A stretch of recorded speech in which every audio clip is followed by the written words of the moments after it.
وَلَقَدْ يَسَّرْنَا الْقُرْآنَ لِلذِّكْرِ فَهَلْ مِن مُّدَّكِرٍ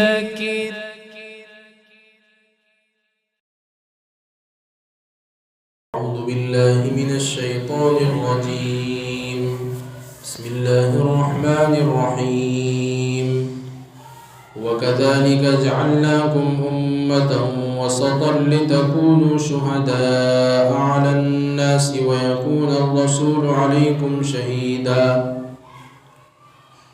اور اسی طرح ہم نے تم کو درمیانی امت بنایا تاکہ کل قیامت کے دن لوگوں پر تم کو گواہ بنایا جائے اور رسول تم پر کل قیامت کے دن گواہ ہوں گے۔ یہ سورہ بقرہ کی آیت نمبر 143 ہے، دوسرا پارہ، دوسرے پارے کی دوسری آیت ہے، اور آیت کا ایک ٹکڑا میں نے آپ کے سامنے تلاوت کیا، اس کا ترجمہ کیا۔ اللہ رب العزت نے اس آیت کے اندر اس امت کی یعنی امت محمدیہ علی نبینا علیہ السلام کی فضیلت کا ذکر کیا ہے۔ اس سے پہلے جتنی بھی امتیں آئی ہیں، چاہے موسیٰ علیہ السلام کی قوم ہو، اسی طریقے سے ابراہیم علیہ السلام کی قوم ہو، شعیب علیہ السلام کی قوم ہو، اور داؤد علیہ السلام، سلیمان علیہ السلام، جتنے بھی انبیاء علیہ السلام آئے ہیں اور ان کی جتنی بھی قومیں آئی ہیں، ان تمام قوموں کے مقابلے میں افضلیت اور فضیلت والی اور برتری والی یہ امت ہے۔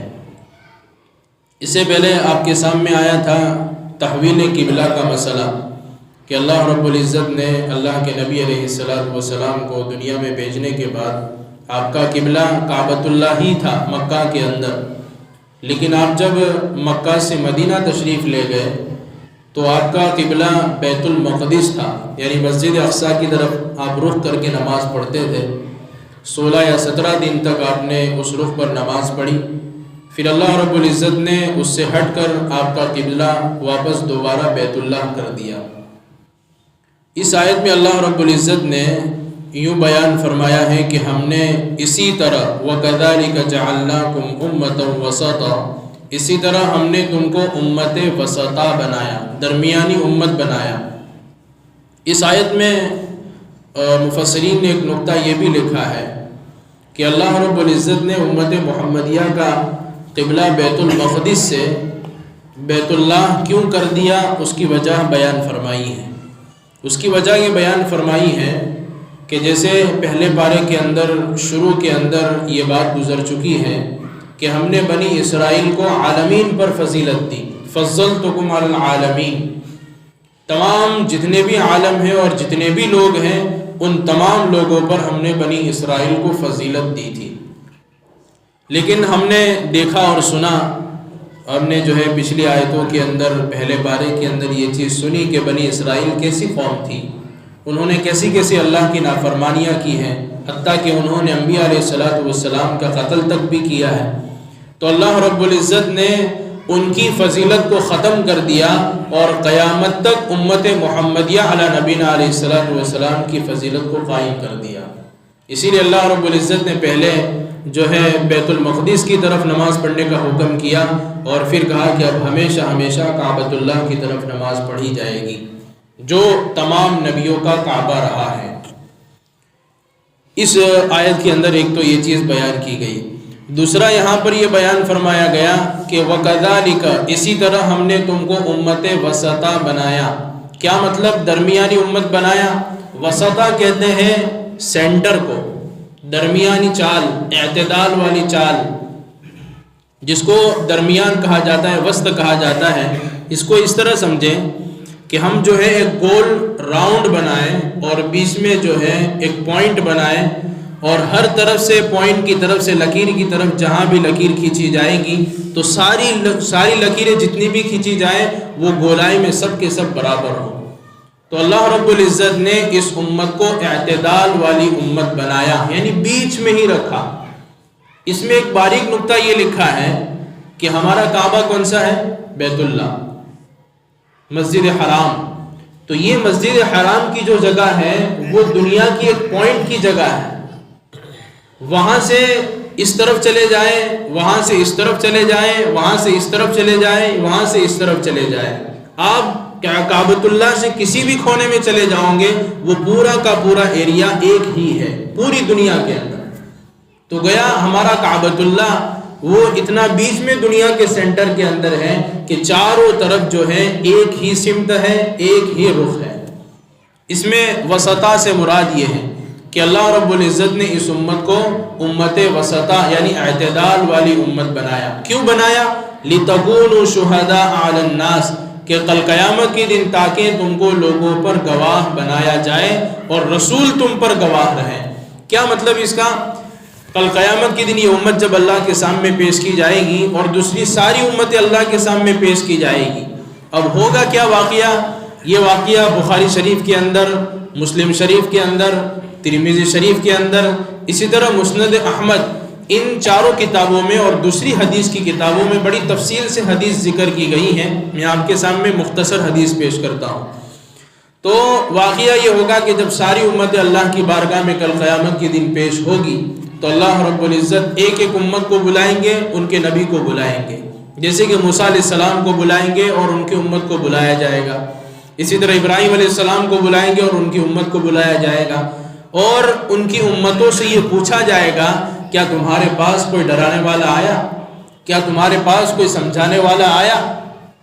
تو وہ فوراً کہہ دیں گے کہ ہمارے پاس تو کوئی ڈرانے والا نہیں آیا، ہمیں کوئی سمجھانے والا نہیں آیا. فوراً ان کے نبی کہیں گے کہ باری تعالیٰ یہ جھوٹ بولتے ہیں.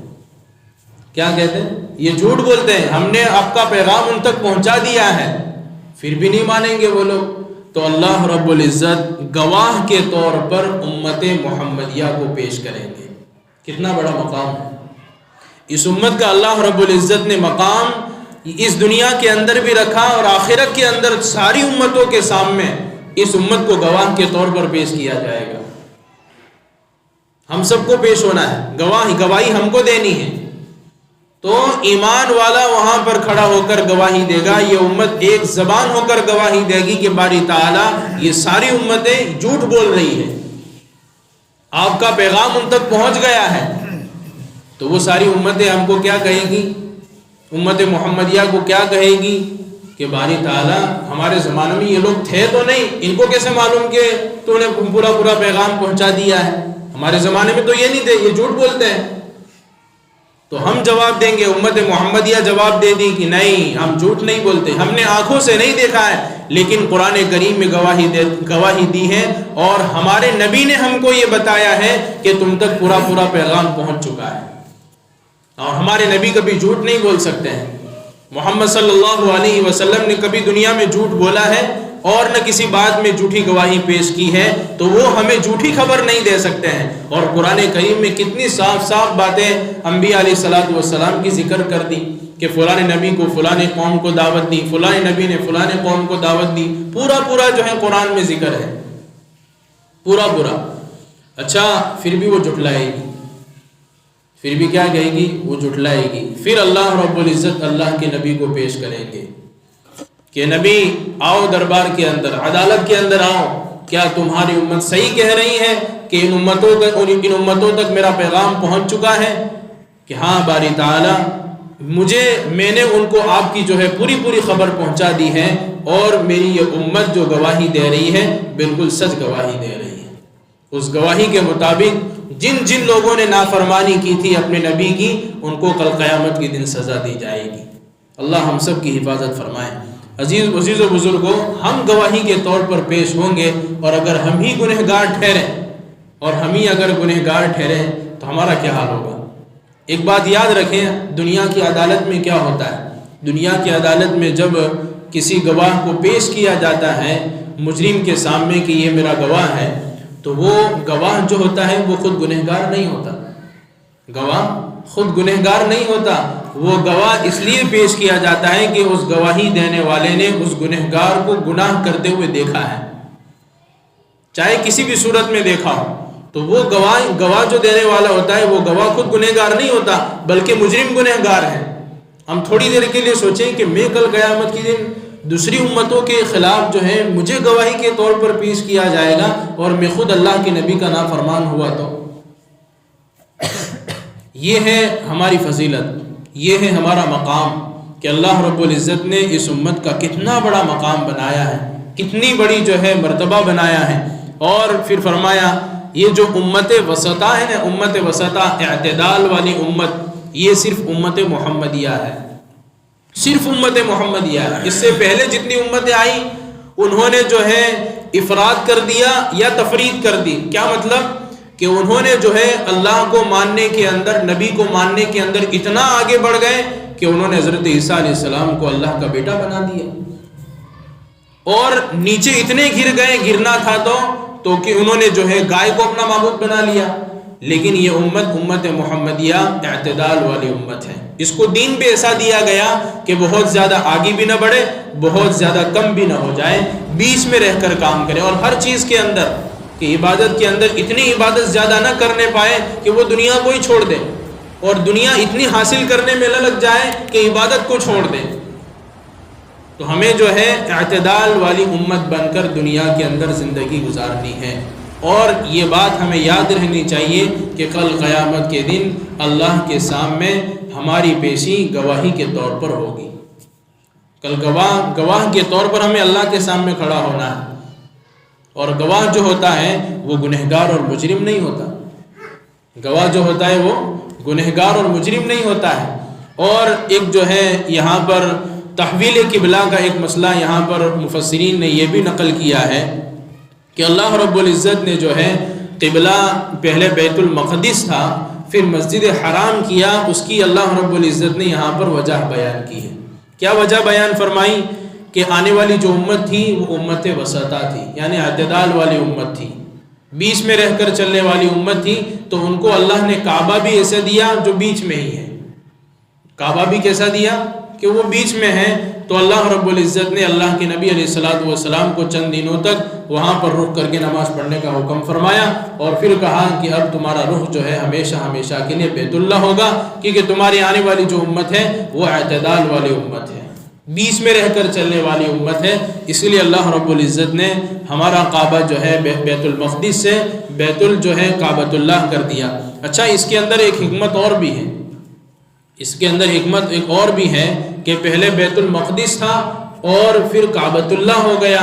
اس کے اندر اللہ رب العزت نے حکمت یہ رکھی ہے کیونکہ مسجد اقصیٰ بھی اللہ کا گھر ہے اور مسجد حرام بھی کس کا گھر ہے؟ اللہ کا گھر ہے۔ اسی طرح حضرت ابراہیم علیہ السلام نے جو ہے مسجد حرام یعنی کعبۃ اللہ کو بنایا ہے، اور مسجد اقصیٰ کو بھی حضرت ابراہیم علیہ السلام نے بنایا ہے، اس میں کوئی تفریق نہیں ہے۔ اگر اللہ رب العزت جو ہے مدینہ جانے کے بعد اس طرف کا رخ کر کے حکم کر کے جو ہے نماز پڑھنے کا نہ کہتے تو دوسرے جو یہود اور نصارہ تھے وہ یہ کہہ سکتے تھے کہ ہمارے نبی تو اس کی طرف رخ کر کے نماز پڑھتے تھے، اور نبیوں کے سردار ہونے کے باوجود انہوں نے اس طرف رخ کر کے نماز نہیں پڑھی، کیا بات ہے؟ تو اللہ رب العزت نے ان کے دماغ سے اس سوال کو ختم کرنے کے لیے اور ہمیشہ ہمیشہ کے لیے مسلمانوں کا اور ایمان والوں کا بیت المقدس سے تعلق قائم ہو جائے اور ان کی محبت ان کے دل کے اندر بیٹھ جائے، اسی لیے اللہ کے نبی علیہ السلام نے جو ہے اس رخ کی طرف نماز پڑھ کے آپ کو حکم کیا گیا۔ اور ہمارا جو رشتہ ہے بیت المقدس کا وہ صرف مذہب کا نہیں ہے بلکہ دل کا بھی رشتہ اس سے ملا ہوا ہے۔ کیسے؟